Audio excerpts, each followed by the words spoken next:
A Roman commander steps forward. He selects 1 in every 10 soldiers. No protest, no hesitation. Their own brothers in arms beat them to death. These weren't enemies. These men ate together. They fought together. And for the glory of Rome, they did it without blinking. This was discipline. Welcome to the Roman Legion. Yes, Roman legionaries operated under rules that would break even modern soldiers. And decimation, that was just the beginning of their insanity.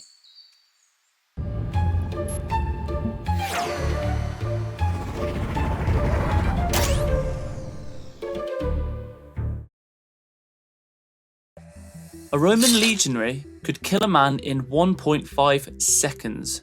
Strike, withdraw, next target. While barbarian warriors hacked wildly with their long swords, Legionnaires executed precise, mechanical death. The Gladius, a 20-inch blade designed for one purpose: to end life with minimal effort. In close formation, a single legionary could dispatch 8 enemies per minute. Their calculated efficiency transformed battles into methodical slaughter. The most terrifying sound on ancient battlefields wasn't screaming, it was silence. Roman legions advanced without war cries, 5,000 men moving as one organism. Enemies described it as watching death approach without emotion. This psychological warfare broke enemy morale before combat even began. The legionary formation operated like clockwork. Frontline strikes, steps back. Second line steps forward, strikes, retreats. This rotation allows continuous killing without exhaustion. One legion, about 5,000 men, could eliminate 30,000 enemies in a single afternoon. After Caesar conquered Gaul, his legions had killed 1 million people, 1/3 by sword, the rest through starvation and enslavement. A legionary's equipment transformed him into something inhuman. The Lorica segmentata armour made them nearly impervious to enemy weapons. The scutum shields formed an impenetrable wall. When locked in testudo formation, these shields created a tortoise-like shell that withstood tons of projectiles. Arrows that would decimate other armies bounced harmlessly off Roman formations. Fully equipped legionnaires performed battle manoeuvres while running 6 miles per hour, but carrying 70 pounds of equipment. They could march 20 miles, build a fortress, and immediately fight at full capacity. At Maiden Castle in Britain, skeletons show identical wound patterns. These weren't chaotic killings, they were methodical executions. Roman legionnaires didn't just defeat enemies, they erased them. Standard procedure after conquest: execute all warriors, enslave 1/3 of civilians, and destroy native culture. Even their training was lethal. New recruits practiced killing on captured prisoners. Men who hesitated to deliver fatal blows were themselves killed. The message: become the perfect killing component or die.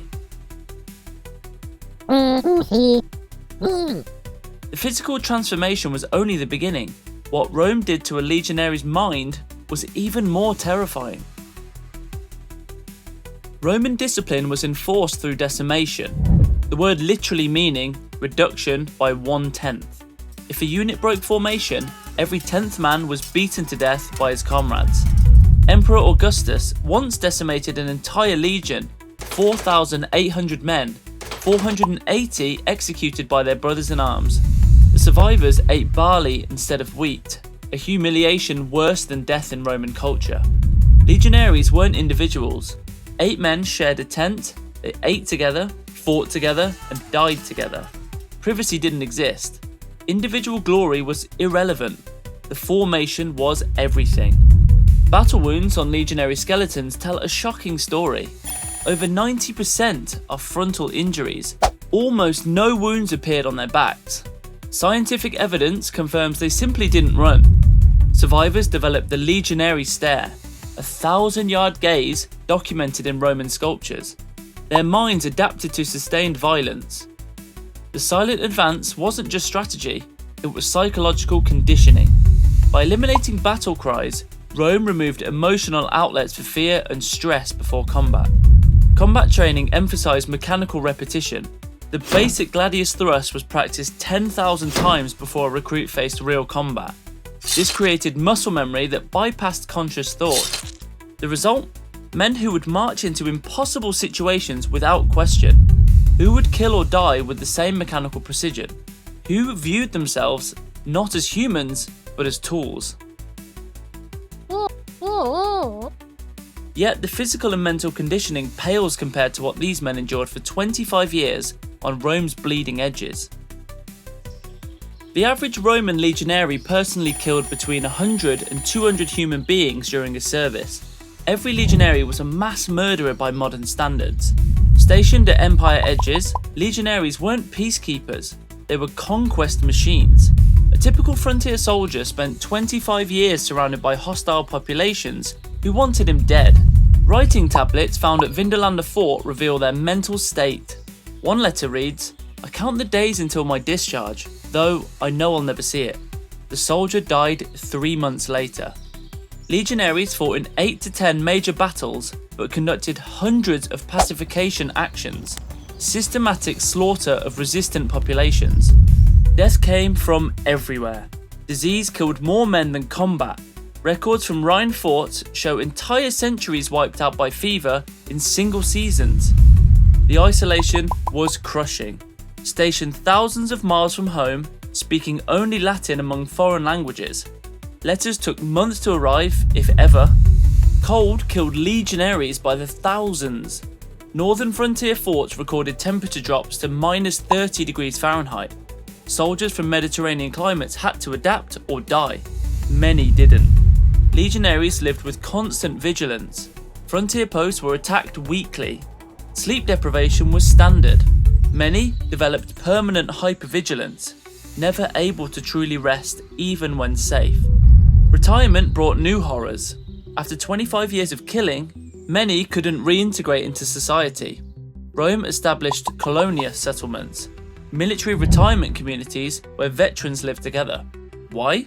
Because they had become strangers to normal society. Their only community was other killers. The final proof of their transformation. Retired legionaries formed militia units that continued to defend Roman borders voluntarily until death. They'd been so fundamentally rewired, they couldn't imagine any other purpose. Archaeological discoveries at veteran colonies reveal disturbing patterns. Many graves contain military equipment never used after discharge. These men died clutching swords they no longer needed, unable to let go of their legionary identity. Yet, it raises difficult questions. Were they heroes or victims of a system that transformed ordinary men into something beyond human? The insanity of Roman legionaries wasn't madness, it was transformation. Ordinary men became components of the ancient world's most efficient killing machine. Their legacy? The longest lasting empire in Western history, built on the broken bodies and rewired minds of millions who surrendered their humanity for Rome. I see you've gained a new appreciation for what serving Rome truly meant. Perhaps there's wisdom in keeping that helmet as a reminder of what humans can become, for better or worse.